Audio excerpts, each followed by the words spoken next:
Hello students, इस video में हम देखेंगे डिक्लाइन ऑफ मुगल्स, जिसके अंदर हम देखेंगे पॉलिटिकल कॉजेज क्या थे डिक्लाइन ऑफ मुगल्स के। फिर उसके बाद देखेंगे इकोनॉमिक कॉजेज क्या थे डिक्लाइन ऑफ मुगल्स के from modern Indian history perspective in the points form. तो शुरू करते हैं डिक्लाइन ऑफ मुगल्स। सो इसका पहला पॉइंट क्या है? Decline of Mughal begin with death of Aurangzeb in 1709। इस पॉइंट का क्या मतलब है कि डिक्लाइन ऑफ मुगल जो है उसकी शुरुआत हो गई थी औरंगजेब की डेथ से इन 1709 में। इसका अगला पॉइंट देखते हैं। To the factor were already present in 17th century itself. तो इस पॉइंट का क्या मतलब है कि डिक्लाइन ऑफ मुगल्स के जो फैक्टर्स जो थे वो पहले से ही देखे जा सकते थे 17th सेंचुरी में। अब देखते हैं political cause for the decline of Mughals. तो इसका पहला पॉइंट क्या है? Expansionist campaign against Bijapur, Golconda and autonomous state of Maratha are believed to have saved the vitality of the Mughal emperor. इस पॉइंट का क्या मतलब है कि ऐसा माना जाता है जो एक्सपेंशनिस्ट कैंपेन जो थी उन्होंने निर्बल बना दिया था किसको? मुगल की ग्रेट पावर को। जो एक्सपेंशनिस्ट कैंपेन जो थी वो अगेंस्ट थी Bijapur, Golconda and autonomous state of Maratha. अब इसका अगला पॉइंट देखते हैं। After the death of Aurangzeb there was no clear line of succession in between 1707 to 1720। 6 people were appointed to the Mughal throne. इस पॉइंट का क्या मतलब है कि जो डेथ ऑफ औरंगजेब के बाद जो है यहाँ इनके पास कोई क्लियर लाइन ऑफ सक्सेशन थी ही नहीं, तो इसकी वजह से 6 people को जो है अपॉइंट कर दिया गया टू द मुगल थ्रोन के लिए। अब इसका अगला पॉइंट देखते हैं। Bitter factionalism in Mughal court precipitated whereby different noble groups started to fight with each other to increase their influence on Mughal court.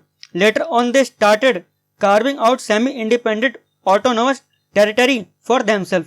इस पॉइंट का क्या मतलब है कि जो ब्रिटर फैक्शनलिज्म मतलब जो है नोबल पीपल्स की जो थी मुगल कोर्ट के अंदर ग्रुपिंग होना स्टार्ट हो गई थी और नोबल पीपल जो थे वो मुगल कोर्ट को इन्फ्लुएंस करने के लिए एक दूसरे से फाइट करने लगे थे, कंपटीशन करने लगे थे और बाद में इन्होंने अपने सेमी इंडिपेंडेंट ऑटोनोमस टेरिटरी जो है वो कार्व करनी शुरू कर दी इनके खुद के लिए।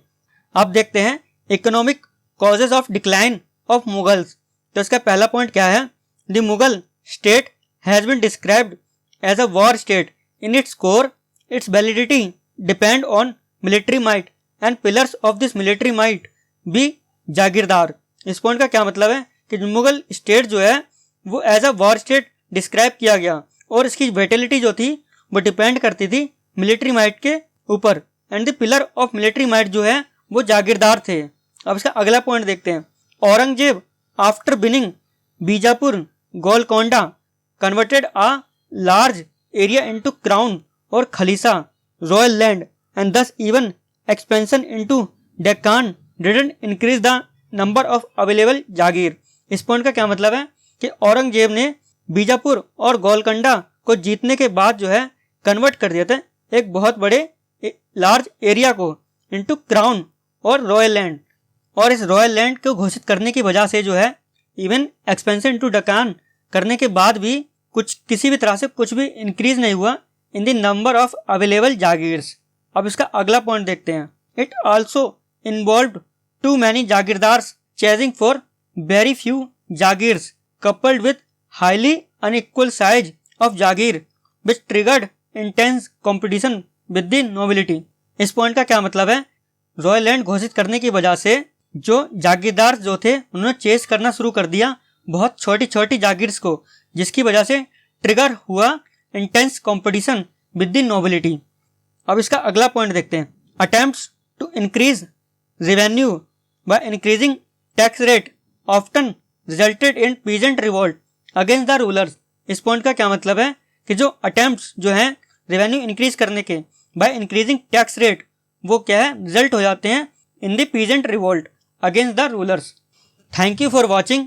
If you like the video please hit the bell icon and comment below something about us.